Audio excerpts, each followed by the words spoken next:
Would you like to know 3 habits that will change your life? Well, then you're going to want to watch today's episode.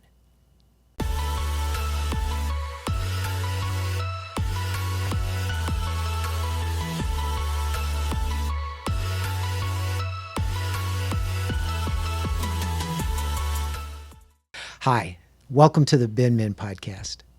We know that the Christian life can be hard to figure out, but we also believe everyone should know the next step for making their Christian life more important to them. Every morning you wake up, and what do you do first? What do you do after that? Every day is a stack of habits, and all of them are kind of important. So today, we're going to share, and I'm going to share, 3 habits that maybe aren't that hard, that actually totally changed my life. And honestly, might change yours. That's great, Bob. Binmin is our ministry, and it stands for But If Not Ministry. And just like the 3 young men that were thrown into the fiery furnace in Daniel chapter 3, you need to be ready for your but if not moment when you need to know and take your next step in your Christian life, regardless about what anyone would say. I'm Pops. And I'm Bob. And as Bob already introduced, we're going to be taking a deep dive with him into 3 habits that Bob feels really changed his life. And it does not involve becoming vegan or giving up coffee, actually. Yeah, you don't drink coffee. I actually don't usually drink coffee every morning. Weirdly, this is all natural energy, so I don't know where I get it from. Yeah, nobody understands that either. Bob, let me start by just asking you, there has been a huge interest recently in habits. We have atomic habits, and on the Christian side, we have John Mark Comer and his work with spiritual disciplines, talking about habits there. What's the big deal about habits? Yeah, habits really are a big deal because they form us. They are not the only thing that forms us, because we're formed by our relationships as well. We're formed by the stories that form us, like the truths that we believe. We're formed by our environment.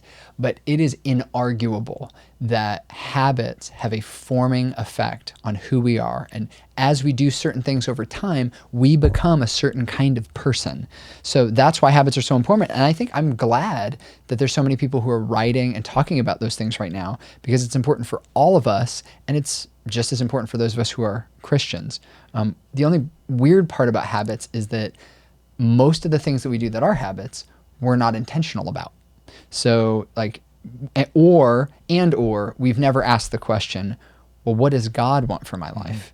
Or what really is best for me here? And maybe most importantly, if Jesus is the ultimate human, well, what were his habits? Yeah. Well, I can say that when you were a teenager, well, actually, even when you got into high school especially, you were very intentional about your habits. So that's why when I got this script, I was really excited to see that you were going to share with us 3 fundamental habits that you feel will profoundly affect any Christian's life. So you want to start off with the first habit?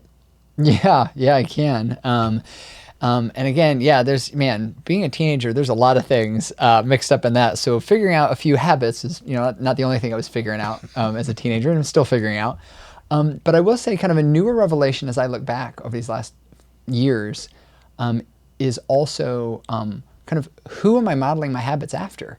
And I think one of the biggest questions that I've faced in the last couple of years is this question: what if I didn't just follow Jesus's teachings, but what if I actually tried to live Jesus's lifestyle, right? I'm not saying that's a me question, I'm saying that's an us question, because we absolutely should believe Jesus's teachings, but Jesus is the ultimate picture of human flourishing, and walking in his ways, doing his habits, which we can see, actually forms us more into the image of who he is as a person. So the first one that I did just happen by God's grace with parents and friends and folks involved in my school, that was introduced to when I was about a 15-year-old, 16-year-old, something like that, was morning Bible reading.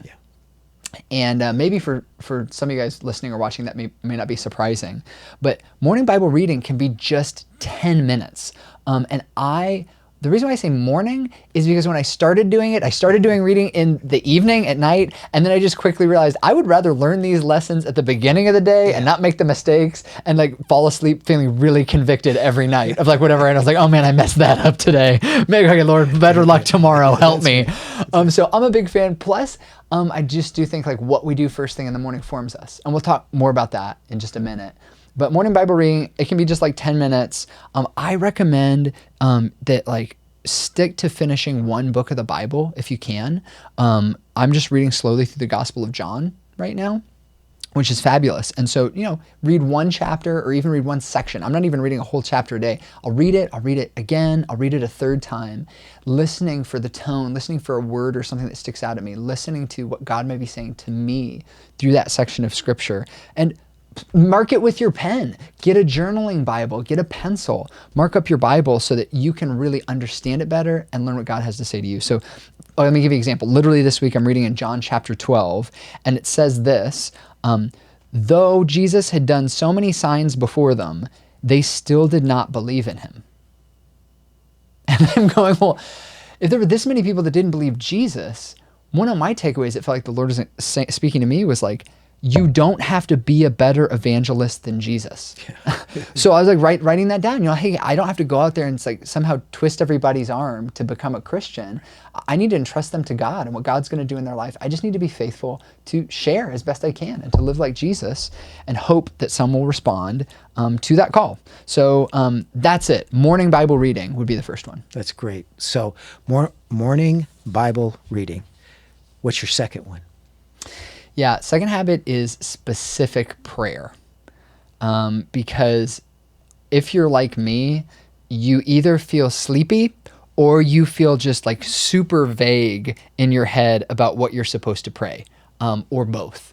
So that's why I call it specific prayer. Yeah, and I was just going to say that there are probably folks in the audience, that's just a new term for a lot of people that are listening. Can you just expand on it just a little bit? Yeah, and that's not a formal label. Like you're not going to read a book called like how to do specific prayer. Like I'm just saying pray specifically. And that helps me, right?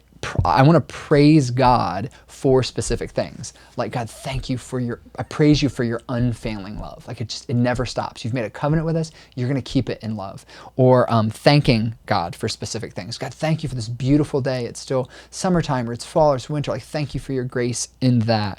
Or I ask for specific things. Like, God, can you just heal my anxiety that I feel about this meeting I'm going to have today? I've heard this said before, like when you ask for vague things, you probably are going to get vague answers. If you ask God for specific things, you can see him show up with specific answers. And I found that to be true in life. And eventually this becomes kind of a third of my time with God in the morning, if you want to know what that looks like for me, where I'm spending about a third of my time before God, 2/3 of it doing other things, one of those being Bible reading, part of it doing specific prayer for myself or for others. That's great. So, morning Bible reading. Mm-hmm.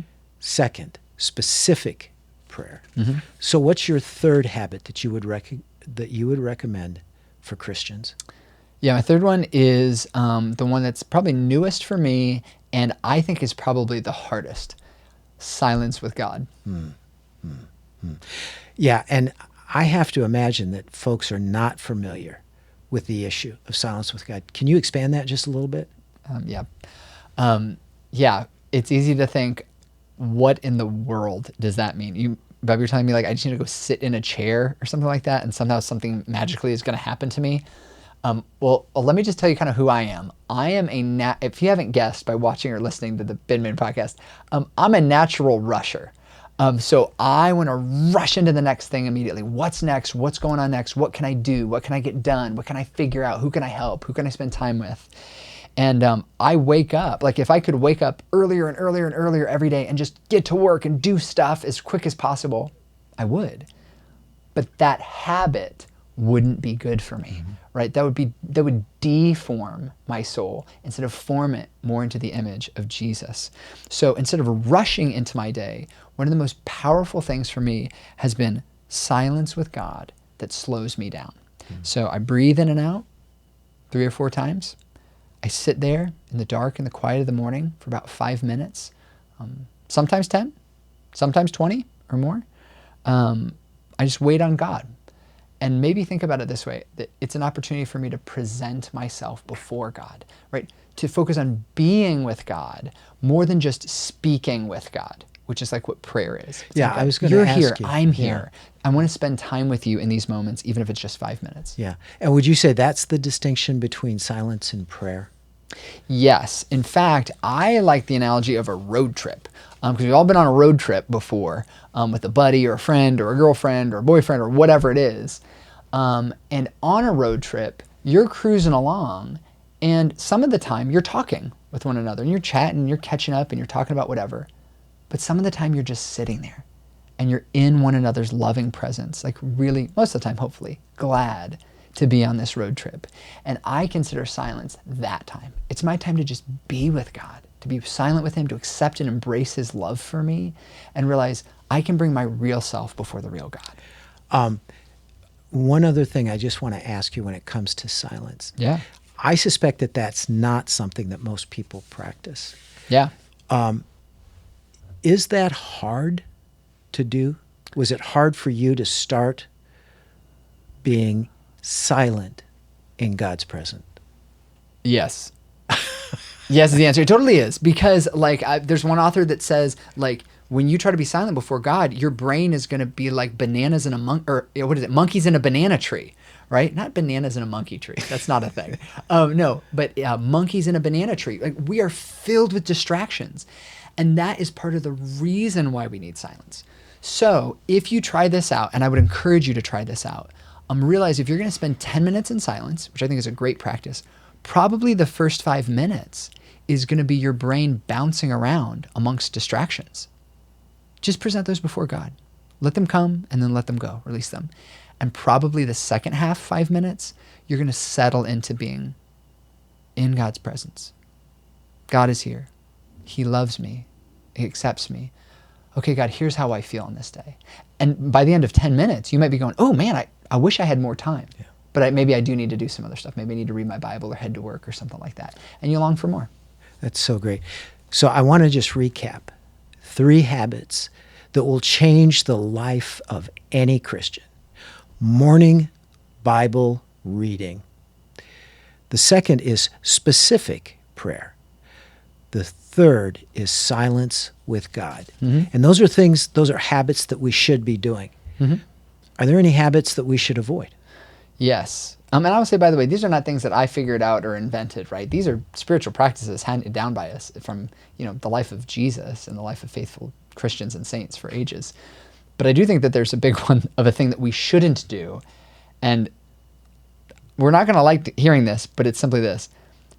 Put away your phone. Most of us are attached to the little box that sits in our pocket most of the day. And unfortunately, that becomes literally the very first thing that we go to every morning. So there's research behind this, right? All that I'm sure you can look up and find, but man, the first thing we do in the morning and the last thing we do at the end of the day has an outsized amount of influence on our lives, mm-hmm. right? Our habit of the first thing we do, our habit of the last thing we do. And so most of us, we even use our phone for an alarm clock. And so the first thing we do is look at this bright screen and are tempted to open up a news feed, social media, something else, maybe my emails, right, for work. I'm going to jump right into the day. And that can be really dangerous to our souls. Yeah. Yeah, it can really kind of jangle you up. Mm-hmm. Jangle you up. Can I offer a recommendation? Sure. That's going to sound really old school. Sure. Because this is something I've done. So if you want to figure out, well, hey, Bob, I need an alarm clock. I need to wake up, right? I got to go to work. I got to go to class, whatever. Go to Goodwill or some other store and spend $10 or maybe less and buy a digital alarm clock. Keep your phone in another room. Give him or her its little special phone place. Make a little bed for it if you need to, and say that's where you go night-night, right? You can tell I'm a dad of little toddlers, right? I need to go to my bed in my safe room and realize the first thing I do in my morning is remember that I'm a child of God, not just that I'm a worker or I have to be connected to my texts or have to compare myself to someone on social media. No, that's not who I am. First thing in the morning, I'm a child of God, and I'm going to spend time with Him, even if it means I wake up to the buzzing of an old school 1990s alarm clock. That's so great. We come to that point in the program where I need to ask you, what would you want our audience to take away from this episode? What would you have them take as the call to action, their next step? Yeah. What's your next step? Put away your phone in the morning. Yeah, this is a hard one, but it's really practical. This week, figure out a way where your phone is not the first thing you see or touch in the morning. Whether it's an alarm clock, like I happen to use, or whether it's something else that you figure out, try to have that not be the identity marker for you first thing in the morning, but you get to spend some time as a person and time with your God before you jump into the digital world where everything else is for you. And let us know how that goes. We would love to hear from you on the comments on this episode, on our socials, to say, hey, it was super hard, or here's where I put my phone, or here's what I did. We'd love to help keep walking together with you. And we love hearing you take your next steps. Thank you, Bob. And thank you for joining us for this episode of the Binmin Podcast. We know that the Christian life can be hard to figure out, but we also believe that everyone should know the next step for their Christian life. Binmin is a resource ministry dedicated to helping you discover those next steps. Yeah, so thanks for joining us. As always, you can find this in the show notes for today's episodes at binmin.org. That's also where you can sign up for the newsletter to get exclusive content coming directly to you. And check us out on all of our socials. We got stuff going up all the time, short form videos, clips, things like that, even that are immensely shareable with friends that you have that may have even need to heard some things from today's episode as well and say, hey, bro, sis, you need to go buy an alarm clock. Or maybe it was something else. We love getting to spend this time with you. Thanks for checking us out. We'll look forward to next time. God bless.